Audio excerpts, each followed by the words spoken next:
Boa noite, estamos novamente numa live do Projeto Espiritizar, o estudo do livro Mediunidade e Obsessão. Hoje nós iremos falar a respeito do capítulo 3, o caso de Otávio. E como de hábito, sempre procuramos introduzir os nossos estudos com o texto de Emmanuel. E aí extraímos um pequeno parágrafo do Evangelho comentado por Emmanuel, Evangelho de João, capítulo 14, versículo 1, que diz o seguinte: o pretérito ominoso, para a grande maioria de nós outros, os viandantes da terra, levantará no território de nosso próprio íntimo os fantasmas que deixamos para trás. Vagueantes insepultos, a se exprimirem naqueles que ferimos, injuriamos, nas existências passadas, solicitando reconsideração e resgate, serviço e pagamento. Aqui vamos fazer algumas considerações sobre esse texto que Emmanuel nos traz, para servir de ponte para o nosso estudo da mediunidade nesta noite. Então, o pretérito ominioso que a grande maioria de nós trazemos e que Emmanuel aqui se refere, está estabelecido nas nossas passadas reencarnações. De forma genérica, a maioria de nós semeou um campo de espinhos, de abrolhos, de problemas, e que não se extinguiram pelo fato de estarmos reencarnados em um novo corpo, em uma nova experiência aqui na Terra. Por isso, Emmanuel diz, continuando o texto: nós outros, os viandantes da terra. Porque a terra, na verdade, não é a nossa casa definitiva. É um território de passagem, como inclusive dizia o apóstolo Paulo, que deveríamos nos considerar peregrinos, forasteiros, durante essa passagem pelo corpo, já que a realidade da vida é a espiritual de onde nós viemos. Então Emmanuel diz, os viandantes da terra, é assim que devemos nos considerar. Levantará, e aí vem a parte mais importante, no território de nosso próprio íntimo, os fantasmas que deixamos para trás. Vagueantes e insepultos, a se exprimirem naqueles que ferimos e injuriamos nas existências passadas. Que Emmanuel se refere ao conjunto de espíritos, de pessoas que conviveram conosco no passado, em outras encarnações, e que, devido às nossas atitudes prejudiciais a eles, onde ferimos, injuriamos muitas vezes, essas pessoas que foram atingidas por nós continuam sintonizadas com o nosso íntimo, com o nosso passado. Da forma como Emmanuel aqui coloca, numa expressão figurativa muito interessante, vagueantes insepultos. Vagueantes porque, presos às experiências de desequilíbrio associadas a nós, não conseguiram retear novos rumos e vagueiam sem um destino certo, tentando devolver a nós o mal que temos feito a eles. Insepultos porque eles continuam plenamente vivos na realidade espiritual que envolve a todos nós. E quando Acrescentando, Emmanuel diz: a se exprimirem naqueles que ferimos e injuriamos nas existências passadas. Então aqui está bem definido.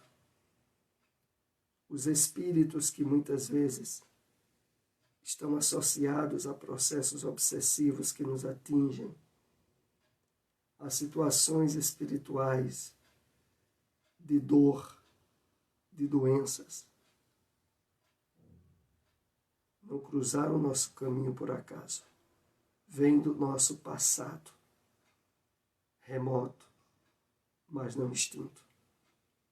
E por isso conclui Emmanuel, solicitando reconsideração e resgate, serviço e pagamento.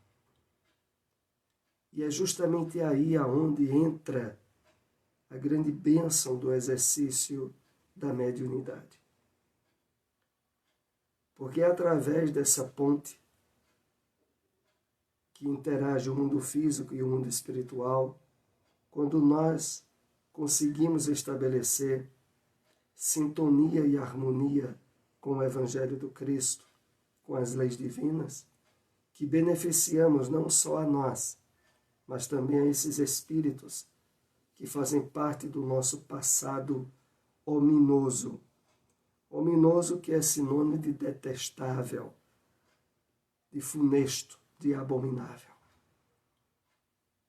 E a mediunidade, ela é por excelência o caminho mais eficaz para resolvermos essas questões que ficaram pendentes do passado.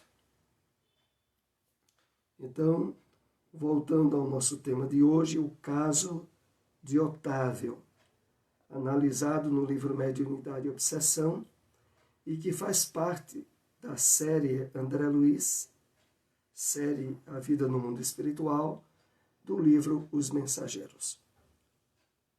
Caso Otávio é um dos casos que é analisado logo no início daquela obra.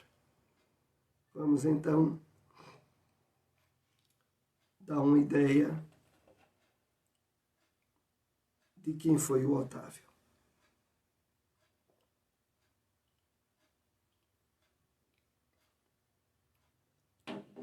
Depois de ter muito sofrido no plano espiritual, umbralino ou de trevas, o Otávio consegue ser socorrido por integrantes da colônia Nosso Lar. E ao ser amparado nessa colônia, ele recebeu a assistência e o esclarecimento, o apoio necessário para renovar as suas possibilidades de êxito numa nova encarnação. E dentre aqueles espíritos que o ajudaram, 6 espíritos se destacaram, mas por seu amparo e dedicação ao reequilíbrio de Otávio. Otávio, então, passa por um período de 30 anos de estudo e preparação e endossa o compromisso de, ao reencarnar, dedicar-se à mediunidade, mas também a contribuir ao êxito reencarnatório daqueles 6 espíritos que muito o haviam ajudado. Dentre o esboço do seu projeto reencarnatório, aqui lembramos alguns aspectos. Um deles, não estaria destinado a casar-se, a consorciar-se.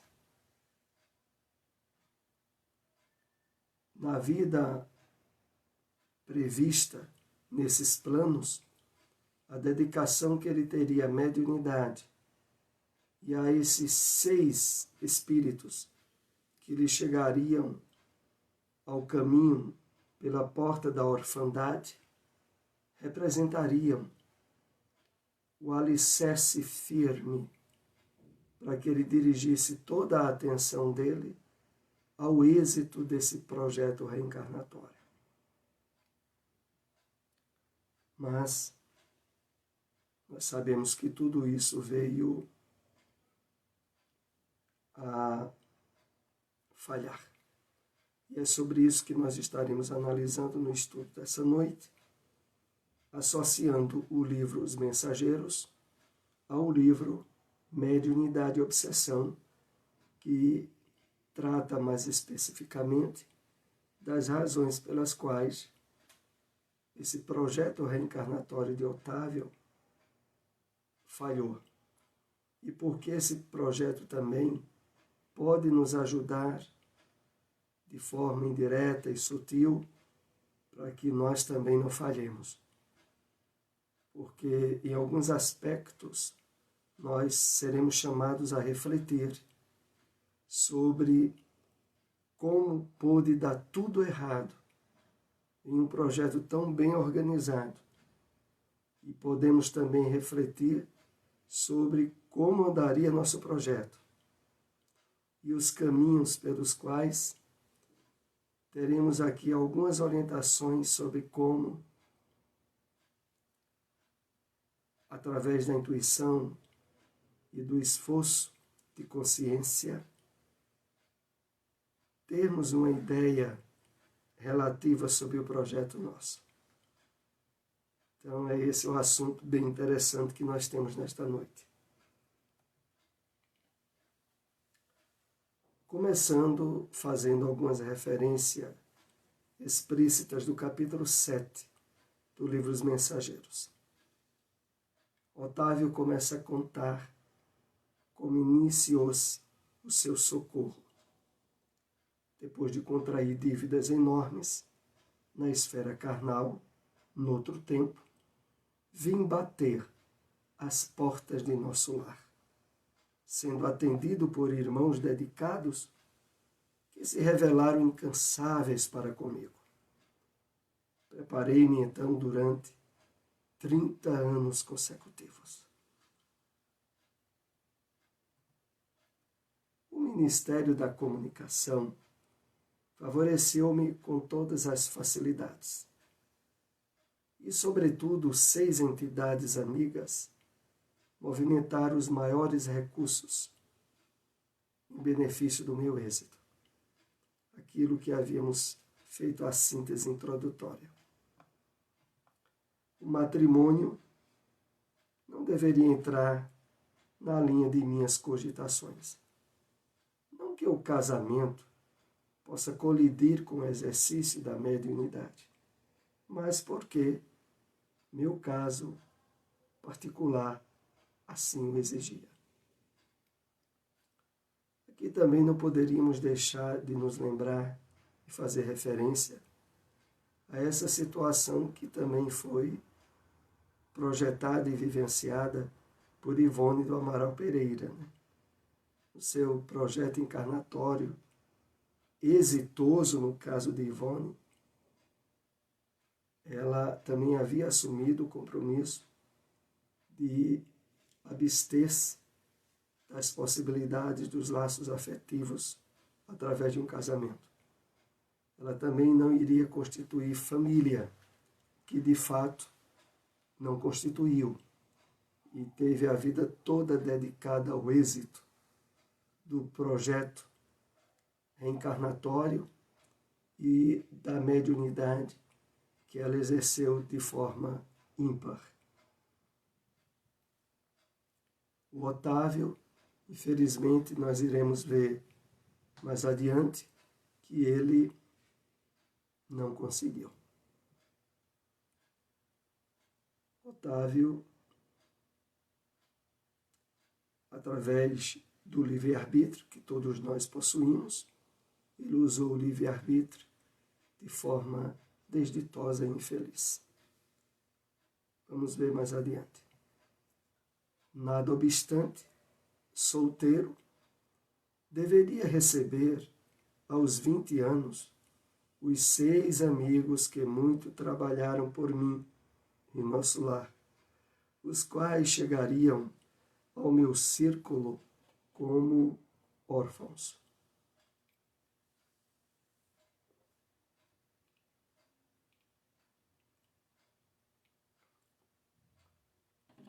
Então, tudo bem traçado, tudo bem organizado. Quando ele atingisse a idade de 20 anos, em torno disso, os 6 espíritos profundamente amigos de Otávio, aos quais Otávio era devedor, viriam cruzar seu caminho como órfãos. Esse era o projeto organizado. E continua no livro Os Mensageiros, no capítulo 7. Me enviariam de nosso lar socorros materiais, cada vez maiores, à medida que fosse testemunhando renúncia de mim mesmo, desprendimento das posses efêmeras, desinteresse pela remuneração dos sentidos. Otávio não teria uma vida economicamente fácil, mas mesmo diante de dificuldades materiais que serviriam para alicerçar mais o êxito desse projeto, quando ele estivesse estabelecendo de forma criteriosa a programação, não faltariam ajudas e socorros materiais provenientes da intercessão dos espíritos benfeitores. Nós lembramos aqui, por exemplo, o projeto exitoso nessa área que teve o grande médium Divaldo Pereira Franco.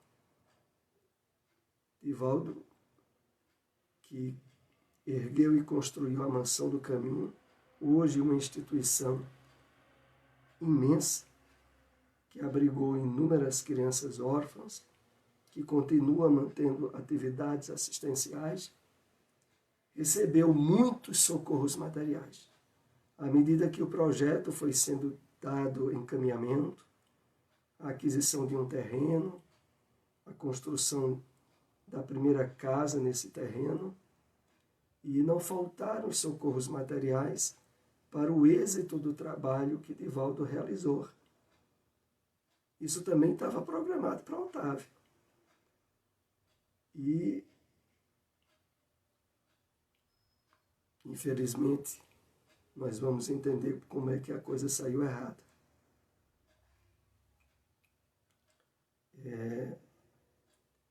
Otávio, ele teve, aos 13 anos de idade, a desencarnação da sua mãe. Otávio ficou órfão de mãe. Ora, naquela altura, o pai dele já tinha 3 filhos. 2 anos mais à frente, aos 15 anos de idade,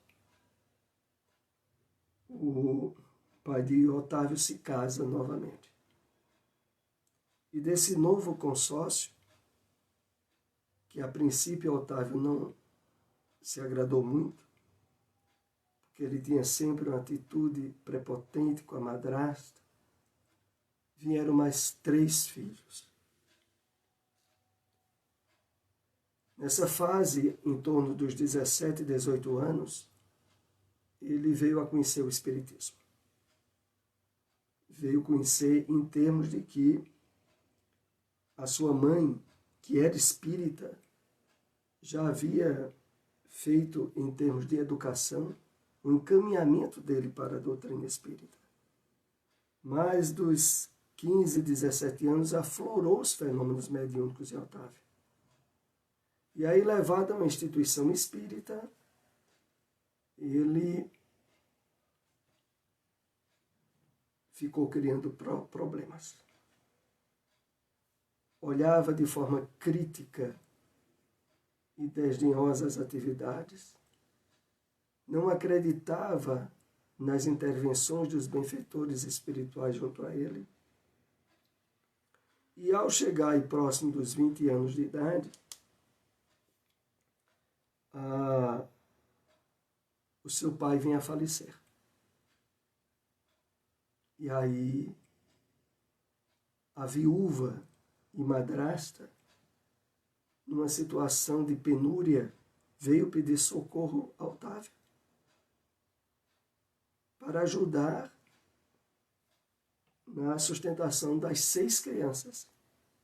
Eram as 6 entidades as quais Otávio havia se comprometido em amparar no plano espiritual.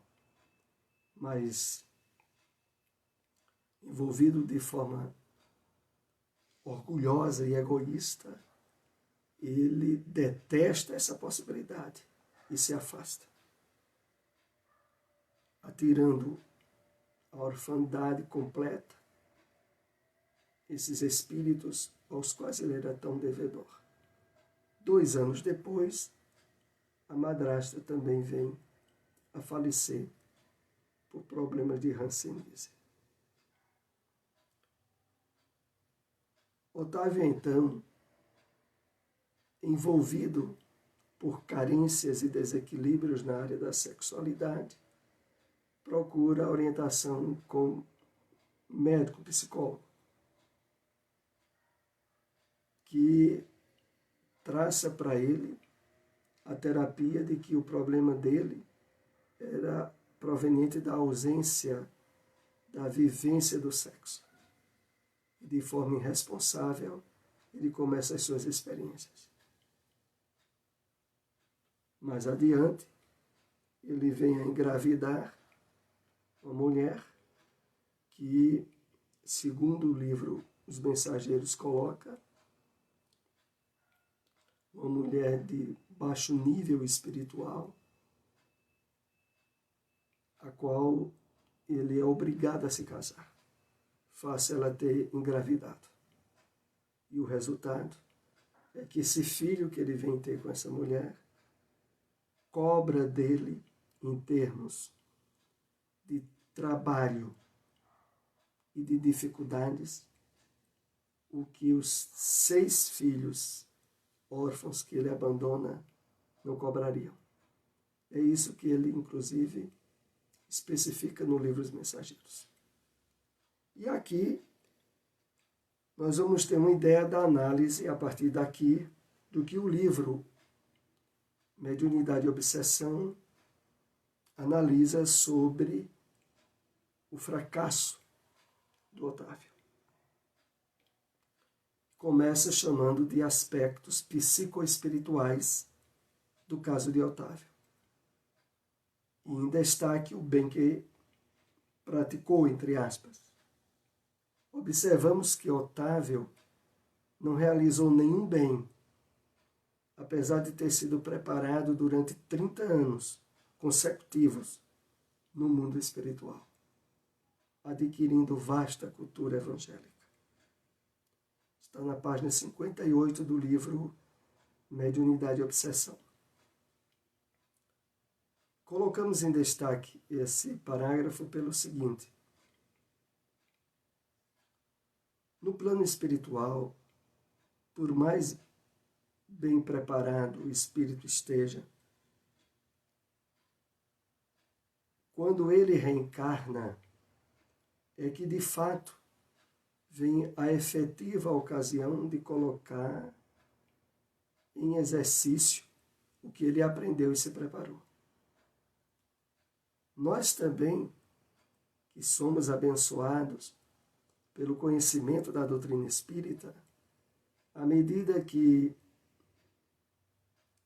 estruturamos o conhecimento de seus ensinos, somos também envolvidos, em termos de motivação, a prática mais imediata possível do que aprendemos.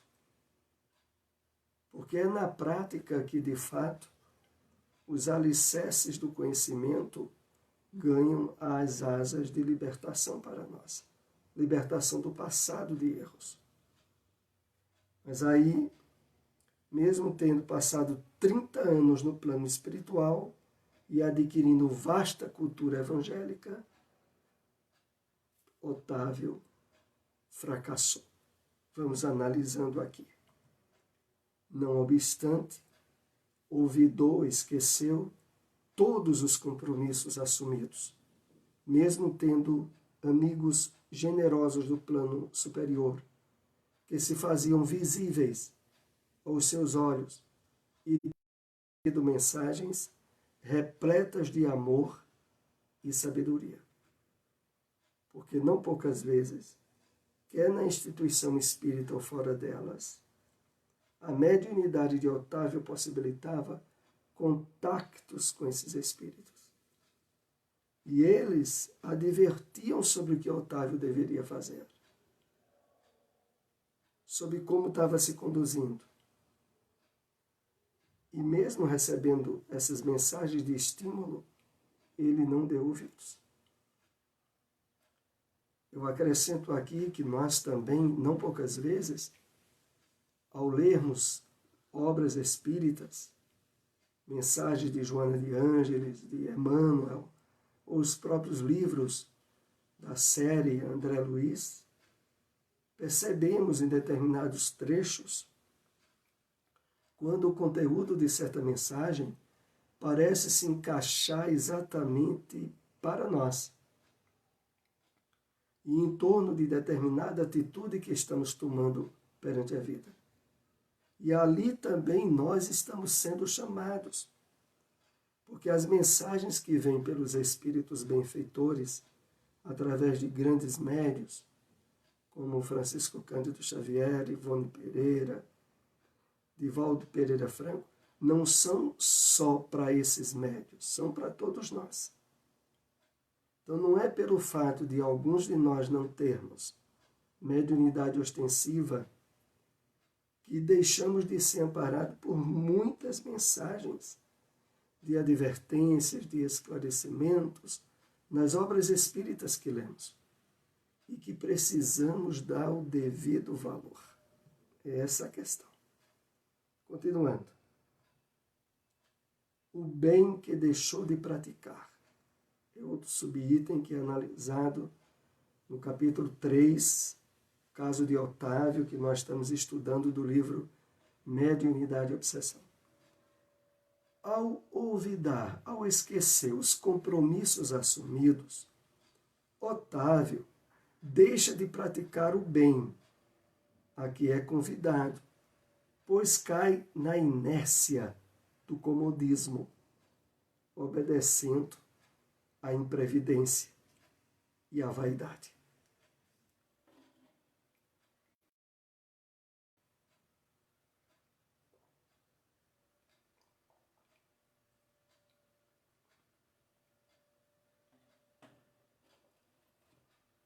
Esquecendo de fazer o bem que deveria fazer, o Otávio cai na inércia, na preguiça, no comodismo, na imprevidência, na vaidade. E aqui é interessante lembrarmos que o temporário esquecimento que temos dos compromissos assumidos na espiritualidade antes de reencarnarmos não justificam de forma nenhuma os fracassos, à semelhança do que Otávio se envolveu. Nós, através da intuição, das vozes e advertência que a nossa consciência assinala, somos reiteradas vezes chamados a considerar e reconsiderar atitudes e comportamentos. Fazemos, inclusive, menção aqui ao capítulo 5 do Evangelho segundo o Espiritismo, Bem-aventurados os aflitos, quando é colocado o item lá, esquecimento do passado. Se puderem, dê uma lidinha nesse item, que as considerações bem claras que a espiritualidade ali coloca é para nos ajudar a perceber a sutileza, mas ao mesmo tempo a eficácia da ajuda espiritual que todos nós recebemos através da consciência e da intuição. Continuando, é importante lembrar que o esquecimento do pretérito nunca é total, mas que somente diz respeito aos fatos vivenciados. As vozes alerta em nossa consciência nos informam sobre quem somos e as tendências que trazemos em nossa índole. Está na página 59 do livro Mediunidade e Obsessão. Então, deixando ainda mais claro para nós o fato de que esse esquecimento nunca é total. Ele é resultado da misericórdia divina porque evita que tenhamos a recordação de vícios, de atitudes criminosas que tomamos no passado, em outras encarnações, e que interfeririam de forma desastrosa no nosso psiquismo atual se tivéssemos lembrança exata desses acontecimentos. Então, há uma proteção para que essas lembranças do passado não reacendam para, inclusive, não nos levar à loucura. Mas, por outro lado, as vozes alerta em nossa consciência nos informam sobre quem somos. Nós passamos, atingida a maturidade, após a adolescência, sobretudo, a perceber exatamente o que trazemos do passado de tendências ruins e as possibilidades de virtudes que somos chamados a trabalhar. Continuando. Bem como a intuição do bem a ser realizado com a prática das virtudes nos inspiram a reparar os exatos erros do nosso passado. Em vez de analisarmos nossas tendências, na maioria das vezes, por imprevidência, mandamos calar as vozes da consciência, como fez Otávio muitas vezes. Então, Otávio recebeu a advertência da consciência sobre os erros que ele estava cometendo. Mas ele calou, não deixou que essas vozes o ajudassem. E por isso caminhou para o fracasso reencarnatório. Então tenhamos muito cuidado com as advertências, os conselhos que a nossa consciência nos traz e que são balizas que a misericórdia de Deus coloca para o sucesso da nossa encarnação. No caso de Otávio, não apenas as vozes da consciência falavam alto, também os benfeitores vinham do além e se lhe tornavam visíveis, dando-lhe as orientações necessárias. Contudo, ele preferia o movimento do auto-engano, taxando as visões de alucinações.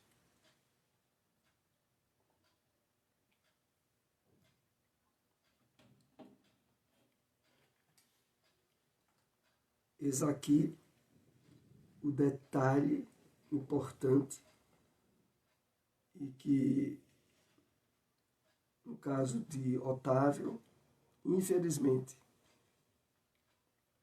ele, por não ter dado a atenção devida, deu o campo para todo o fracasso da sua encarnação. Porque além das advertências da consciência, pela mediunidade, ele tinha, vez ou outra, contato com os benfeitores espirituais. Mas nós, qual é o acréscimo de responsabilidade que nós temos atualmente e que Otávio não teve? A possibilidade de termos recebido obras mediúnicas como essa,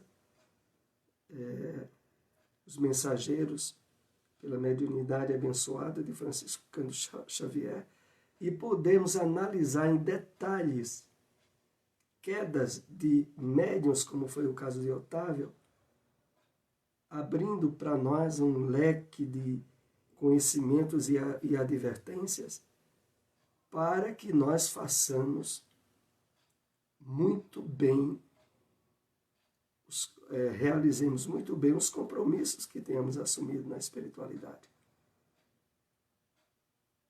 Essa obra, Os Mensageiros, é dos anos 40. Hoje nós já temos essa e várias outras obras nesse estudo do livro Mediunidade e Obsessão. Mais adiante nós iremos estudar alguns casos da mediunidade de Valdo Pereira Franco, do espírito Manuel Filomeno de Miranda, onde também é narrado em detalhes e analisado casos de fracasso nessa área de compromissos pela mediunidade. Continuemos.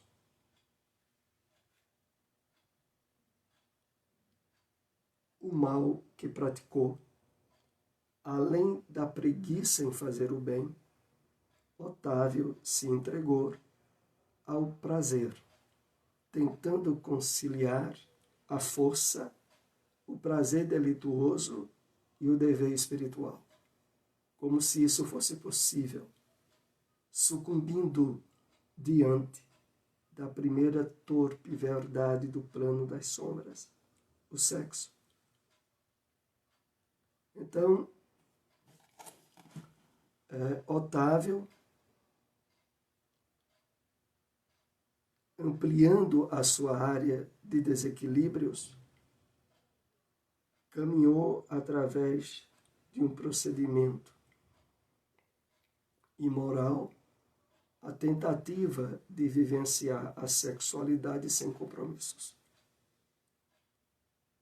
Na verdade, quando ele tentou a ajuda terapêutica para superar o que era o presente da sua reencarnação, a sensibilidade mediúnica, o profissional que o orientou foi o profissional que ele estava procurando, que em vez de ajudá-lo a reequilibrar-se emocional e moralmente, incentivou a que ele procurasse experiências sexuais, como se isso fosse medida para o equilíbrio emocional dele. Então, ele caiu numa das maiores armadilhas que hoje é colocada pela espiritualidade inferior, que é o desequilíbrio na área da sexualidade. Quando falamos desse assunto, sempre sugerimos a leitura da última obra nessa área que Divaldo Franco foi o médium que publicou Perturbações Espirituais, do espírito Manuel Filomeno de Miranda, que analisa de forma bem em detalhes essa questão. Então, esse conteúdo que falamos agora está na página 60. Continuamos. A vaidade e o complexo de superioridade em relação à madrasta, tendo com isso praticado o mal de abandoná-la, quando viúva e com ranceníase. Abandonou também as 6 entidades que tanto ajudaram em nosso lar, sucumbindo diante da segunda torpe verdade do plano das sombras, a vaidade. Então, a prática do mal, de desequilíbrios por Otávio, foi se ampliando. Porque normalmente se dá o seguinte: cabeça vazia, morada do diabo. A ausência de envolvimento com a prática do bem, há aberturas para a prática do mal. Então, começou pelo abandono à madrasta, depois as 6 entidades, os 6 espíritos com os quais ele havia se comprometido de amparar em nosso lar. E ele então sucumbiu sob o campo da vaidade e da prepotência, do complexo de superioridade,